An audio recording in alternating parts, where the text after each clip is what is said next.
नमस्कार। राजस्थान की आज की पहली और बड़ी खबर। राजस्थान सरकार के देवस्थान विभाग की वरिष्ठ नागरिक तीर्थ यात्रा योजना 2026 के लिए ऑनलाइन आवेदन प्रक्रिया आज से शुरू हो चुकी है। योजना के तहत राज्य के 60 साल से अधिक आयु के वरिष्ठ नागरिकों को देश के 15 प्रमुख तीर्थ स्थलों की फ्री रेल यात्रा करवाई जाएगी। वहीं चयनित यात्रियों को हवाई जहाज के जरिए नेपाल स्थित पशुपतिनाथ मंदिर के दर्शन भी करवाए जाएंगे। आवेदन की अंतिम तिथि 10 जून है। देवस्थान विभाग के अनुसार ऑनलाइन आवेदन ही स्वीकार किए जाएंगे। ऑनलाइन आवेदन करने के लिए edeवस्थान2.rajasthan.gov.in पर जाकर आवेदन करें।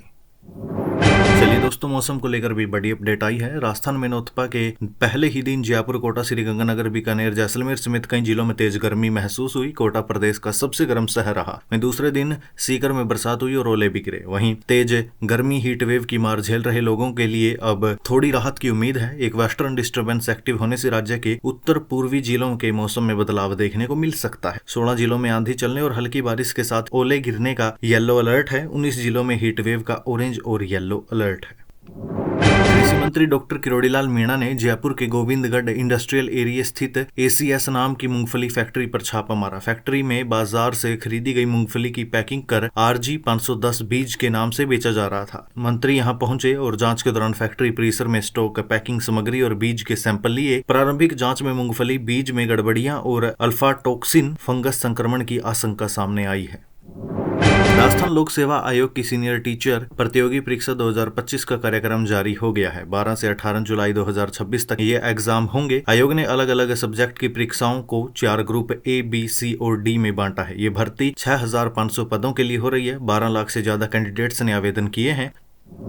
केंद्रीय गृह मंत्री अमित शाह ने बीकानेर में सीमा सुरक्षा बल की सांचू पोस्ट का दौरा किया। इस दौरान प्रहरी सम्मेलन में कहा, मैं ऐतिहासिक चौकी सांचू पर आया हूं। मेरे मन में सांचू चौकी को देखने की इच्छा गृह मंत्री बनने से पहले ही थी। 1964 के भारत पाकिस्तान युद्ध में सांचू की आबादी 500 से ज्यादा थी। RSA की चौकी 500 मीटर पीछे रणजीतपुरा गाँव में थी। सूचना मिली थी कि सांचू पर कब्जा करने के लिए पाकिस्तान ने शुरुआत की थी। तब 3 RSA और 13 ग्रेनेडियर के जवानों ने हमला कर सांचू को भारत की सीमा में रखने का काम किया था। जवानों ने यह जिम्मेदारी निभाई और पाकिस्तानियों को पीठ दिखाकर भागना पड़ा था। सरकार अगले 6 महीने में ड्रोन रोधी संयंत्र लगाने की शुरुआत कर रही है, लेकिन ड्रोन यहाँ की जमीन पर उतरता है, इसे कौन रिसीव करता है, कौन उनके मटेरियल का उपयोग करता है, इस पर हमारी पैनी नजर होनी चाहिए। इसके लिए सख्त कार्रवाई भी करनी चाहिए।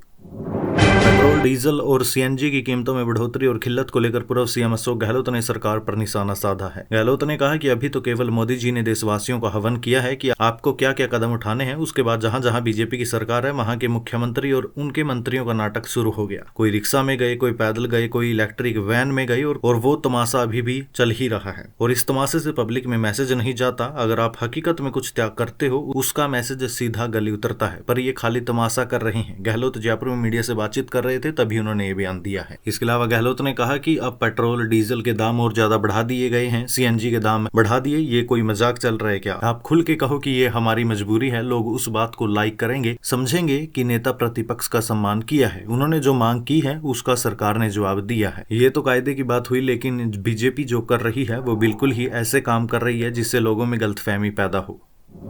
राज्य चुनाव आयोग ने हाईकोर्ट की 15 अप्रैल की डेडलाइन पर चुनाव न करवाने को लेकर बिना शर्त कोर्ट में सुनवाई के दौरान माफी मांगी। आयोग ने कहा कि सरकार की ओर से जरूरी डेटा उन्हें समय पर नहीं मिला, इसलिए चुनाव कराने में देरी हुई। चुनाव आयोग के अध्यक्ष राजेश्वर सिंह और सचिव राजेश वर्मा ने अदालत में पेश जवाब में कहा कि देरी के लिए आयोग सीधे तौर पर जिम्मेदार नहीं है और न ही आयोग ने कोर्ट के आदेश की जानबूझकर अवहेलना की। वहीं राज्य सरकार ने हाईकोर्ट को बताया कि डिवीजन बेंच पहले ही चुनाव कराने के लिए 31 जुलाई 2026 तक की नई समय सीमा तय कर चुकी है। ऐसे में चुनाव में देरी को लेकर दायर अवमानना याचिका अब सारहीन हो गई है। दोनों पक्षों की दलील सुनने के बाद जस्टिस महेंद्र कुमार गोयल और जस्टिस अनिल उपमन की खंडपीठ ने पूर्व विधायक संयम लोढ़ा और गिरिराज सिंह देवेंदा की अवमानना याचिका को निस्तारित कर दिया।